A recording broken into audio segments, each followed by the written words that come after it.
Hi YouTube, this is the second part of benefits from foreign languages, from learning foreign languages. So I was talking about Italian, now I switch on Japanese. It was very hard to learn Japanese for me because I know Chinese, and those languages are so different, and yeah, they don't share the same grammar, they are just different. And if you want to learn both, you should begin with Chinese and then Japanese, because it will be easy for you for the kanji, because you already know them. So you have to learn traditional Chinese writing system so that you can learn Japanese afterwards. If you learn simplified Chinese, you'll have to learn otherwise. You'll have to learn a new script, which is a traditional kanji. Okay, and yeah, I started to learn Japanese because I was in Taipei, and I met a half Brazilian, half Japanese girl, and we were talking, and it was quite hard to communicate because she didn't spoke very well English.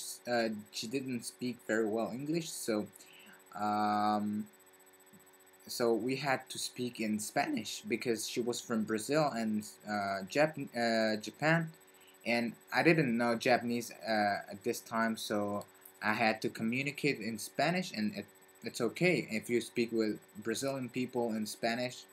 Most of the words they are gonna understand it, but there are some words like meninas and chicas. It's very different. You don't understand. So I wanted to learn Japanese to be able to communicate when I go to Taipei, or later if I'm going to Tokyo. I will be able to communicate, learn a new culture, read everything which is written outside. I don't want to go there and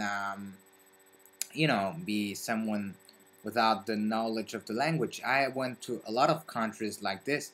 I went to Czech Republic, and I wasn't able to read or communicate, so I was limited in culture discovering. And also, when I went to North Africa, I didn't spoke Arabic, so, or Darija, which is a Moroccan Arabic dialect. I didn't spoke those languages, so it was very limited to communicate with people. Some of them speak French, so it's okay, but some people just speak dialect, so I don't know nothing about dialect. And I would say that yeah, I go towards people when I have to practice foreign languages, discover new cultures.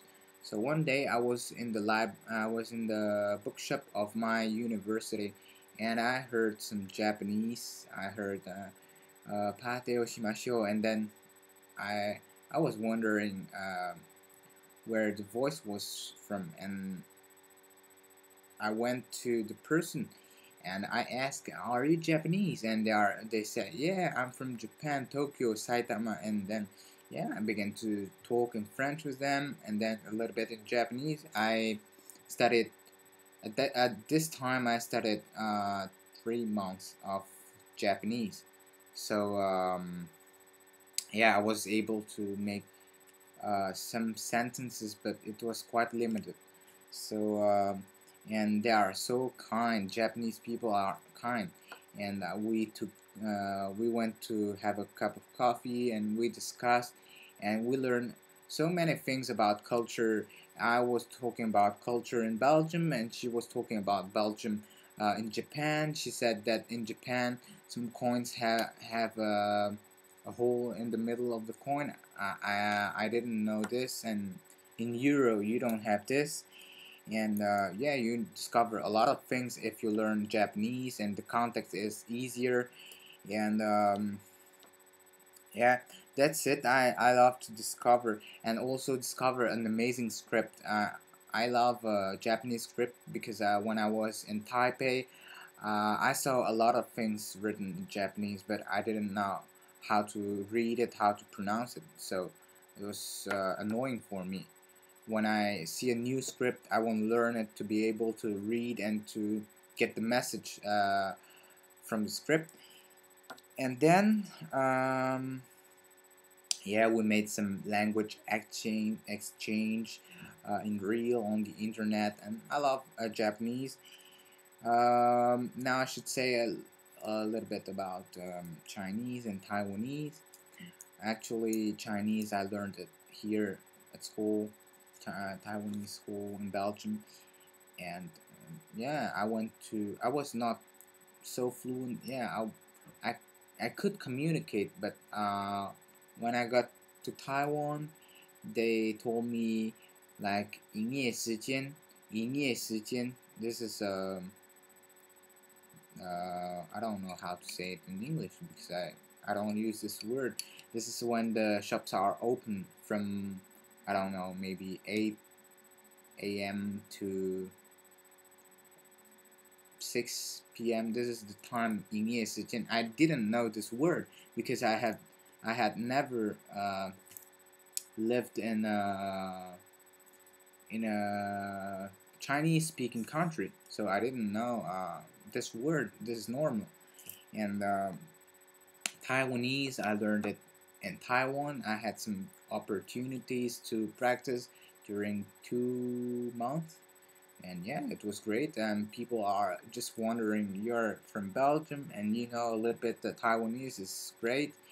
And yeah, I was talking Taiwanese with a good friend from Taiwan. She was talking, I was talking, and then some old people went just next to us and they listened. And you know, I have bad accent in Taiwanese, and they said 今年好西人啊黑白讲 which means those young people speak about crazy things, and they don't know how to speak in Taiwanese. This was so funny for me. I just like it. And one point is also when you learn foreign languages, you avoid being racist because you know much more about the culture, and you understand and you accept the people, and your view of the world becomes larger. And yeah, I highly recommend avoiding racism because racism is bad. And here in my city, we have over 56 nationalities. So we live together. One day I will take a video about in shopping mall here in Belgium, and you'll see African people, Asian people, Arabs, and you'll see South American people, people from Southeast Asia, and we are just mixed together. And this is fun for me because I can go towards people and practice foreign languages, and also know their culture, and yeah, get an open mind. This is what I'm looking for. Unfortunately, we don't have opportunities to practice English here, so I learned English at school, and I don't have any opportunity to practice it. So I practice on YouTube when I make those videos. I don't know if my accent is a little bit Frenchy. I don't know. Sometimes when I speak, and some words just came with a French accent, but I think it's not too heavy. What do you think? What do you think about it? Yeah, I don't know. I'll make another video about accents, how to get better in accents, and I hope you enjoyed this video. Bye.